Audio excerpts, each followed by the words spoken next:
말씀 베드로전서 5장 5절에서 7절 말씀입니다. 우리 한 목소리로 우리 5절에서 7절 말씀 읽겠습니다. 젊은 자들아, 이와 같이 장로들에게 순종하고 다 서로 겸손으로 허리를 동이라. 하나님은 교만한 자를 대적하시되 겸손한 자에게는 은혜를 주시느니라. 그러므로 하나님의 능하신 손 아래서 겸손하라. 때가 되면 너희를 높이시리라. 너희 염려를 다 주께 맡기라. 이는 그가 너희를 돌보심이라. 아멘.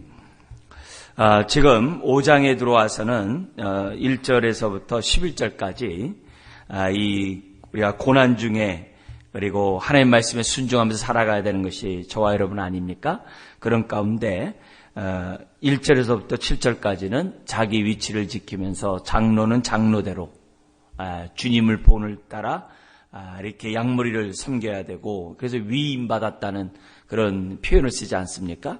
동시에 젊은 자들은, 그러니까 더 젊은 자들은 지금 장로들에게 순종하면서 자기 위치를 지킬 것을 말씀하고 있습니다.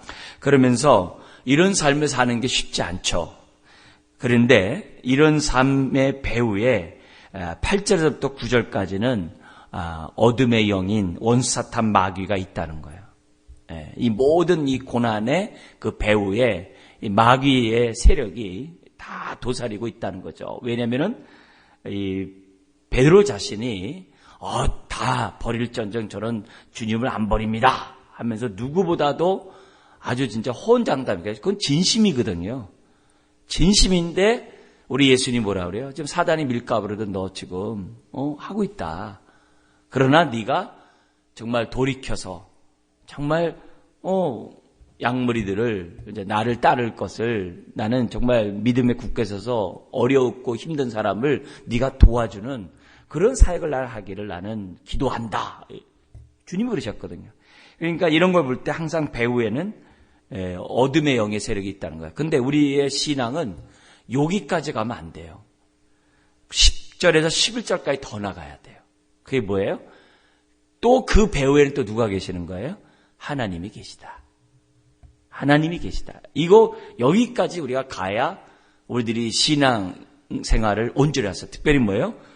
고난 가운데 있을 때 온전히 우리들이 할 수 있다는 거예요. 그래서 그 하나님까지 가야 우리가 우리의 모든 걸 맡길 수 있는 거예요. 하나님 못 가고 마귀는 너무 이렇게 거기에 머물면은 두려운 거죠. 그러니까 우리들이 신앙생활 할 때 마귀만 자꾸 보이는 거예요. 그래서 무서워. 그럴 수 있거든요. 오늘 여름 되면 남양 특집 해가지고 그렇게 나오면은 그 배후에 있는 하나님이 안 보이기가 쉽거든요. 이게 사단의 일종이 뭐예요? 지금 어둠의 영이 이 세상을 지금 지배하고 있는 그런 증거거든요. 왜 가히 눌리는 걸 두려워해요? 성령께 눌리는 것을 생각해야지. 성령이 나를 이렇게 붙잡아 줄 것을 생각해야지. 그렇게 귀신에게 이렇게 무서워하고, 이게 말이 안 되는 그런 일들. 왜 그러냐? 그 뒤에 배후에 먹구름 위에 태양이 빛나는 걸 항상 생각해야 돼요. 우리의 삶에 먹구름만 있는 게 아니라 그 뒤에 태양이 빛나고 있다는 거죠. 그러나 그 모든 걸 통치하시는 하나님이 계시다는 거예요. 욥기가 그런 걸 보이잖아요. 너 어디 갔다 왔냐? 어디 두루 다녔냐? 그렇게 얘기를 하잖아요. 그러니까 자기가 욥한테 갔다 왔다는 거죠. 욥한테. 마귀는 두루 다닐 뿐이에요. 그리고 매사 뭐예요? 하나님 앞에 와서 묻잖아요. 그죠? 하나님의 통치하에 있다는 거거든요. 까닭 없이 하나님 섬기겠습니까? 이런 식으로. 그러니까 생명만큼은, 목숨만큼 건드리지 말아라. 그게 하나님이거든요. 예수님도 그랬잖아요. 너를 죽이는 자를 두려워하지 말고 지옥불에 던지는 자를 무서워하라 그랬잖아요.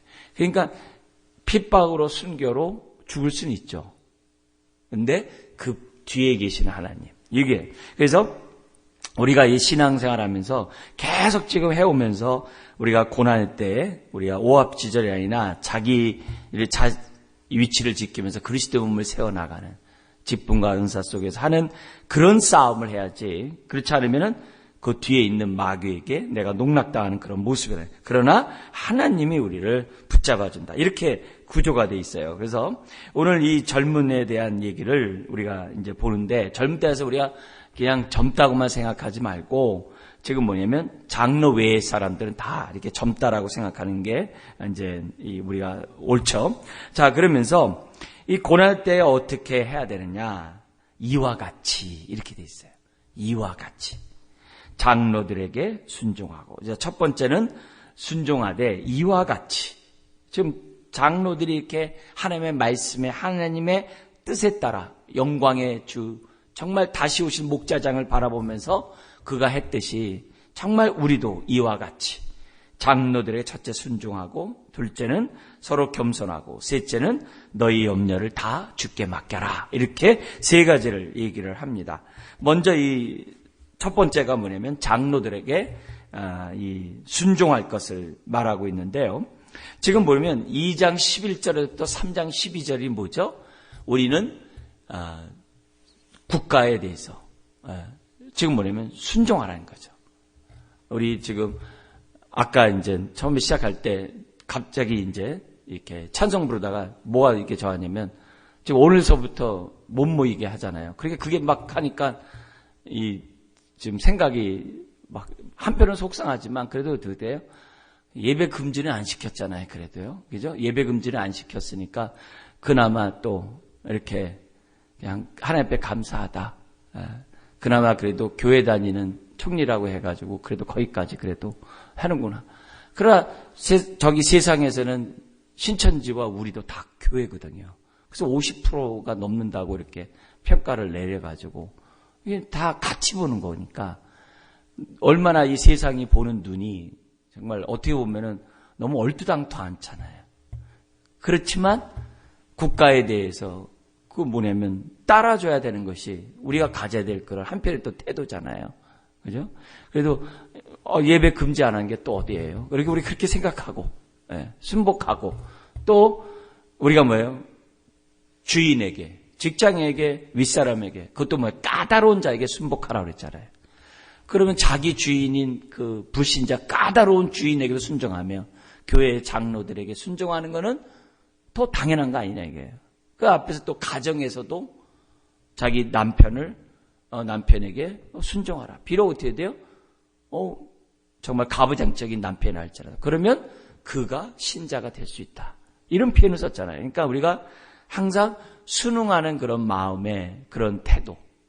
그러니까 이제 청와대 게시판에도 이렇게 취소해 주세요. 이렇게 우리 겸손하게 요자를 이렇게 써가지고서 이렇게 청와대에 청원했는데 하루 만에 이제 30만이 넘었다라고 이렇게 얘기를 해요. 근데 지금 뭐 1000만 교인들이 뭐 30만 아무것도 아니죠. 뭐 100만 한다 해도 끄떡하겠어요. 근데 어쨌든 해주세요. 이렇게 요체를 붙여놔가지고 최대한 대로 뭐냐면은 이렇게 우리는 지금 협조하고 있다. 겸손하게 했다. 저거 해달라.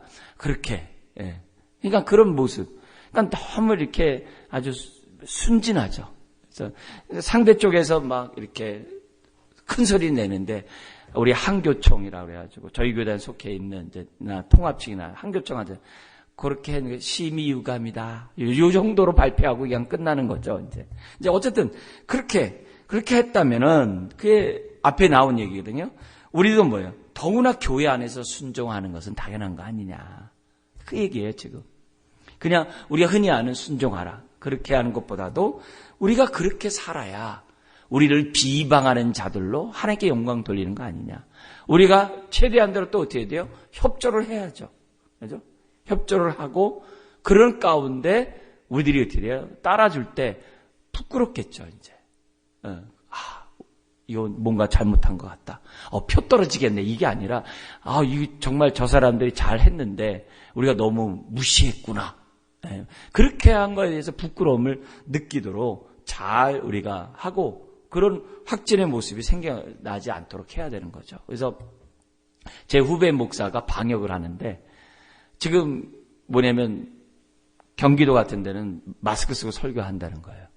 안 하니까는 그때 확진자가 왔대요. 한 명이. 그 한 교회에. 그 문익환 목사님이 세운 그런 그 교회였대요. 그래서 했는데 확진자가 있었는데 그 사람이 어떻게 얘기하냐면 목사가 마스크를 안 썼다고. 성도들은 다 마스크 썼는데 확진자도 마스크를 썼는데 안 썼다고 뭐냐면 14일 그냥 딱 집합금지 해가지고서 다 자가격리 시켰다는 거예요. 그러니까 일하러 나가야 될 그런 성도들이 졸지에 다 뭐냐면 확진자 한 명도 없대요. 음성으로 다 나왔대요. 근데도 어때요? 14일간 아무것도 못하는 거예요.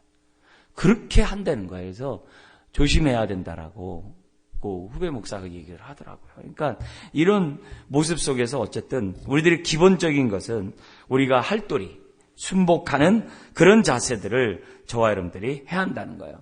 그래서 세상에서도 불신자들에게 했다고 한다면 우리가 교회 안에서 정말 장로들에게 하나님 정말 이렇게 앞에 나오는 그 일제사절 같이 이렇게 섬기려고 하는 장로들에게 지금 뭐예요? 헐뜯거나 그렇게 불순종하는 것이 아니라 순종하는. 정말 우리가 사랑의 허다한 죄를 덮는다고 했는데 그런 부분들을 우리들이 해야만 한다는 것을 이제 우리들에게 보여줍니다. 그러면서 두 번째 나오는 것이 뭐냐면 서로 겸손하라. 이 자칫 잘못하면은 우리가 지금 뭐냐면 초신자들인가 그리고 또 나이대로 젊은 사람들은 이 겸손하기 어렵거든요. 왜냐하면 성숙한 모습이니까 이게 쉬운 부분이 아니거든요. 그렇지만 지금 명령하는 거죠. 우리 예수님의 모습을 본받아라. 어떤 모습이죠? 거기 보니까는 다 서로 겸손으로 허리를 동이라. 그러니까 예수님이 제자들의 발을 씻은 것을 지금 보여준 얘기거든요. 너희도 이와 같이 하라. 그죠? 선생이 이렇게 했으니까 너희들도 이렇게 하라고 예수님이 말씀하셨잖아요. 근데 그 모습을 베드로가 이런 표현을 쓰는 거예요. 다 겸손 허리를 동여라. 수건을 동여서 사람들을 섬기듯이 너희들이 그렇게 하라.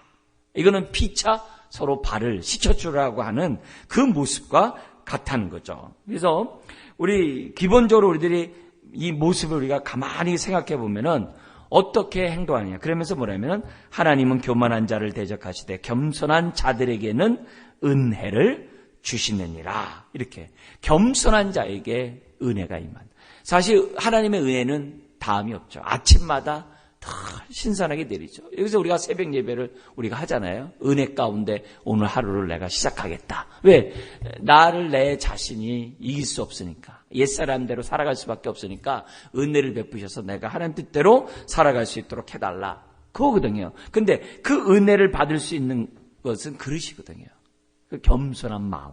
또 겸손한 우리들의 삶이거든요. 예배만 겸손하면 안 되잖아요. 삶이 겸손해야죠. 그래야 삶의 은혜가 하나님의 은혜가 있을 거 아니겠어요? 하나님은 약속을 반드시 지키시는 분이고 지킬 능력이 있는 분이에요. 그러면 때를 따라 돕는 은혜를 우리들에게 가르쳐주고 있다는 거죠. 그래서 이 겸손한 모습에서 우리 앞에 나오는 장로들과 연관해서 자기 주장 안 해요. 그게 이제 겸손해서 굉장히 중요한 그런 모습이에요. 자기 주장하면 안 돼요. 그래서 빌립보서 2장 1절에서부터 우리 그 11절까지 나와 있는 메시지 그거잖아요. 거기 5절에서부터 11절까지가 뭐예요? 낮춰라? 그럼 하나님 너를 높이리라. 근데 낮추라가 하면서 2장 1절부터 4절에 하나가 되라 하면서 그 겸손에 대한 4가지 분사가 이렇게 설명을 해요. 이렇게 하면서 하나 되라. 이렇게 하면서 하나 되라. 그 중에 하나가 뭐냐면은 자기 주장하지 말라는 거예요. 네. 그러니까 자기 의견이 반드시 이렇게 뭐냐면 따르도록 주장하지 말라라고 이렇게 돼 있어요. 그러니까 그런 의미에서 우리들이 예수님은 자기 주장을 하지 않으세요. 네. 겸손히 다 모든 것들을 다 받아주시는 그런 모습으로 우리에게 보여줍니다. 그러니까 우리가 이해 우리 영어로도 understand가 뭐예요? 밑에 서 있다는 거잖아요. 그러니까 그게 이해거든요. 그러니까 누가 뭐든지 간에 낮은 자의 모습으로 상대를 이해하는 거. 근데 상대를 이해하는 그 모습에서 우리가 뭘 해야 되냐면은 상대방을 뭐예요? 이해하는 것뿐만 아니라 존중하는 것도 다 뭐예요? 겸손의 하나의 모습이에요. 그게 이제 빌립보서 2장 1절 4절에서는 남을 나보다 낮게, 높게 여기라고 그게 겸손으로 성경에 나오고 있다는 거죠. 그러니까 근데 성경 전체를 보면 이 겸손은 스스로 겸손이 아니라 그 겸손을 통해서 나만 낮아지면 안 돼요. 상대방이 내가 지금 존중받고 있구나 라고 느끼는 겸손이 돼야 돼요. 그렇게 돼야 돼요. 나는 지금 겸손해. 근데 주변 사람 다 죽으면 안 되는 거예요. 내가 겸손하다는 얘기는 지금 어떻게 돼요? 상대방이 볼 때 내가 지금 존중받고 있고 내가 죽게 대하듯 내가 지금 저 사람이 나를 대하고 있구나. 그런 생각을 좀 들도록 겸손해야 한다고 하는 것을 우리에게 보여줘요. 여러분, 아무리 지금 고린도전서 13장에 모든 것이 다 있어도 사랑이 없어서 소용이 없다고 그러잖아요. 근데 그 사랑도 겸손이 없으면 소용이 없어요. 아무리 사랑이 많아도 겸손하지 않으면 그건 아무런 하나님의 의를 이룰 수가 없다는 것이 성경이에요. 그래서 우리가 이 겸손으로 서로 이렇게 동의는, 정말 허리를 동이는, 그래서 우리는 비길이라 하는 게 우리들이잖아요. 우리들은 항상 비길이라. 마귀가 뭐예요? 하나님과 비길이라. 그 교만이 우리들에게 항상 있거든요. 그래서 우리가 그러는 게 아니라 주님의 성품처럼 항상 낮아지는 그런 모습을 저와 여러분들이 가져야만 한다는 거죠. 근데 양보도 마찬가지예요. 내가 지금 양보했으니까 다음엔 당신이 양보하겠지. 그건 겸손이 아니에요. 그건 겸손이 아니에요. 주님이 우리들에게 요구하는 것은 이렇게 자기 주장하는, 기대하는 그것은 겸손의 모습이 아니에요. 우리는 주님처럼 그냥 허리에 수건을 돌리고 우리가 동이고 그냥 사는 거예요. 자, 이럴 때 이 교회가 든든히 세워져 갈 수 있는 거예요. 순종, 이 질서를 중시 여기고 그 다음에 내가 어떻게 돼요? 겸손함으로 이렇게 섬기고 협조하고 그런 모습으로 우리가 있을 뿐만이 아니라 세 번째가 뭐냐면은 염려. 염려는 아주 옛 생활의 아주 대표적인 죄성 가운데 하나거든요. 성경에 보면은 너희는 조심하라. 누가복음 21장 같은 데 보면 이 방탕함과 술 취함과 여기 나오는 염려가 이렇게 돼 있어요. 이 염려가 너를 갖다 어떻게 돼요? 너의 마음을 둔하게 한다. 그렇게 된다. 이 둔한다는 이 단어 자체가 질식시키게 한다. 이런 단어거든요. 그리고 실질적으로 이 염려라는 이 단어가 마음을 나누게 한다라는 단어를 썼어요. 영어 표현은 뭐냐면 사자가 짐승의 목을 붙잡고 숨통을 조이는 거. 그걸 갖다가 염려로 썼어요. 근심, 염려라는 단어로 썼어요. 이게 염려가 다른 데는 근심으로도 번역이 되거든요. 그 근심하는 그 자체가 사자가 짐승의 목을 숨통을 끌어놓잖아요. 그게 염려라는 거예요. 그러니까 이 염려가 우리가 있다고 해가지고 그냥 염려하면 안 돼요. 근데 염려는 되게 뭐예요? 이루어지지 않은 것을 갖다가 내가 어떻게 돼요? 염려해가지고서 우리들이 지금 내가 무거운 짐을 지는 거잖아요. 그러니까 예수님이 뭐라 그래요? 그날의 염려는 그날에 족하니라. 내일 일을 염려하지 말라 그랬잖아요. 예? 우리 서울시장이 내일 일을 염려하니까 죽었잖아요. 그죠? 그러니까 내일 일을 염려할 게 아니라 지금 뭐예요? 당당하게 자기가 거기에 대해서 이렇게 달게 받을 것들은 달게 받고 이렇게 하면 되는데 그 시민운동서부터 그렇게 해왔던 그 많은 그런 것들이 한순간에 그냥 다 끝나버리잖아요. 오늘 그냥 그 무거운 짐만 생각해도 힘든데 내일 것까지 짊어지니까 그게 안 되는 거예요. 그러니까 저나 여러분들이 우리가 신앙생활하면서 그렇게 하면 안 되는 거예요. 근데 그게 우리들에게 옛사람에게서 익숙하거든요. 그래서 너무 염려를 많이 하는 거예요. 근데 씨 뿌린 비유에서도 그러잖아요. 말씀이 막혀 결실하지 못하게 하는 게 뭐라 그래요? 세상의 염려와 돈에 대한 그런 욕심이 우리로 하여금 뭐예요? 말씀이 막혀 열매를 맺지 못하게 한다. 그만큼 염려가 무서운 거예요. 말씀이 열매를 30배, 60배, 100배를 못 막도록 그 기운을 막아버리는 게 염려라는 거예요. 근데 우리는 너무나도 이 염려를 너무 자연스럽게 하는 거예요. 그래서 루터가 그랬잖아요. 이 새가 위를 날아다니는 거는 내비둬도 머리에 둥지 트는 것은 틀지 내비로 두면 안 된다고 그랬잖아요. 그래서 우리가 부정적인 이런 생각이 우리 안에 들어와가지고 자리를 잡으면 사탄이 치고 들어가는 거예요. 가룟 유다가 도적이고 욕심이 있다 보니까 예수님이 어차피 죽으실 텐데 또 예수님을 팔면은 은 30을 준다고 한다는데 하니까 어떻게 돼요? 그런 생각을 딱 팔아버릴까? 이런 마음이 딱 생기니까 어떻게 돼요? 사탄이 그에게 들어간지라 이렇게 완전히 사로잡히는 거잖아요. 그런 모습에서 그러니까 뭐야? 그 결과 뭐야? 마귀는 도둑질하고 죽이고 멸망시키는 거거든요. 목매달아 죽게 만드는 거거든요. 네.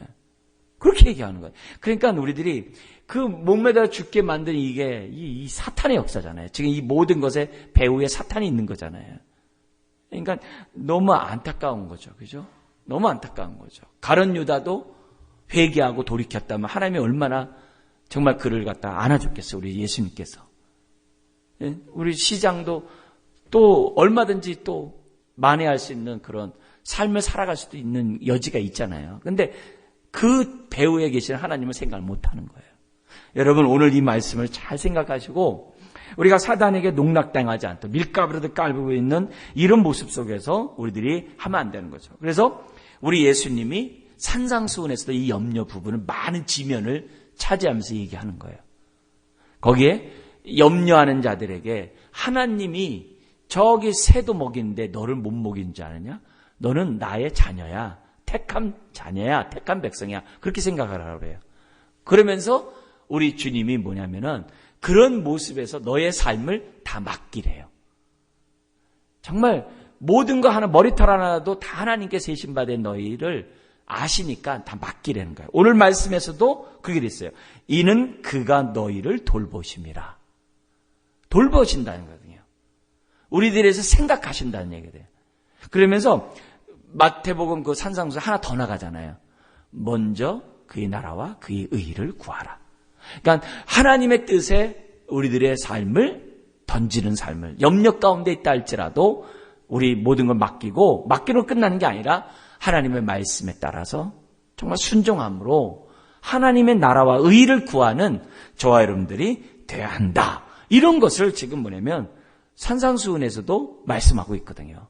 그렇다고 한다면 오늘도 이 모습 속에서 그 당시 순교를 당한 이런 상황이니까 핏발당하는 상황이니까 염려는 맡기자는 거예요. 지금 우리 코로나19로 모든 소모임이나 이런 것들 다 못하게 하잖아요. 그러면은 이제 앞으로 소모임을요 교회에서 하면 안 돼요. 저기 식당 가서 해야 돼요. 식당에서는 돼도 교회에서는 안 돼요. 그러니까 모임하면 이제 커피집에 가서 해야 돼요. 교회에서 하는 게 아니라. 그러면 그런 모습으로 우리가 하면은 얼마나 염려될 게 얼마나 많아요. 더구나 우리 여름 사역을 이제 다 못하게 됐으니 이게 얼마나 염려스러운 게 많겠어요. 그렇지만 맡기고 하나님 맡기고 도와주세요. 하나님. 그래서 이제 앞으로 신앙 교육은 부모가 가정에서 하는 시대가 지금 앞당겨져 온 거예요. 자기 부모가 자기 자식들을 가르쳐야 될 시대가 이제 지금 벌써 이제 우리 문 앞에 지금 열린 거예요, 이제. 그래서 다시 그런 시대, 원래 성경이적이죠, 그게요. 성경적으로 돌아간 그 시대가 지금 된 거예요. 부모가 자녀의 신앙을 책임져주는 그런 시대가 이제는 이제 된 거예요. 교회에다 맡겨버리고 가만 내비뒀던 그 부모들이 이젠 정말 눈물 뿌리면서 아이를 위해서 품어야 될 시대가 지금 온 거예요, 지금. 그렇게 생각하고 하나님이 돌봐주실 것을 우리가 믿고 지금 우리들이 하자는 거예요. 더구나 그 당시에 예수 믿으면 산업을 빼앗기는 그런 시대거든요. 모든 산업을 다 빼앗겨 유리한다 할지라도 그렇게 하자는 거예요. 그렇게 모든 걸 맡기는 우리들이 되자는 거죠. 그래서 그럼 염려는 하나도 하지 말아야 되겠네 했을 때 이런 성경에 나오는 이 염려들은 다 부정적인 거예요.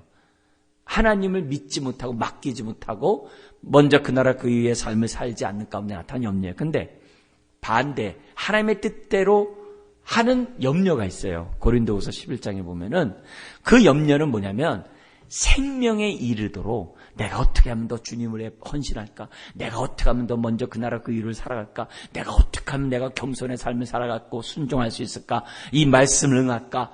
라고 하는 염려가 있어요. 그러니까 사망에 이르는 근심과 생명에 이르는 근심이 있다고 딱 구분하고 있어요. 그래서 우리들이 구원파들이 주장하는 이제 나 이제 구원받았으니까 나 됐어. 그게 아니라는 거예요. 뭐냐면은 어떻게 하든지 내가 정말 하나님의 말씀 속에서 옛사람을 죽이고 새사람을 덧입으며 살아갈까 하면서 내가 최선을 다하고자 하는 그 근심이 우리들에게 있는 거예요.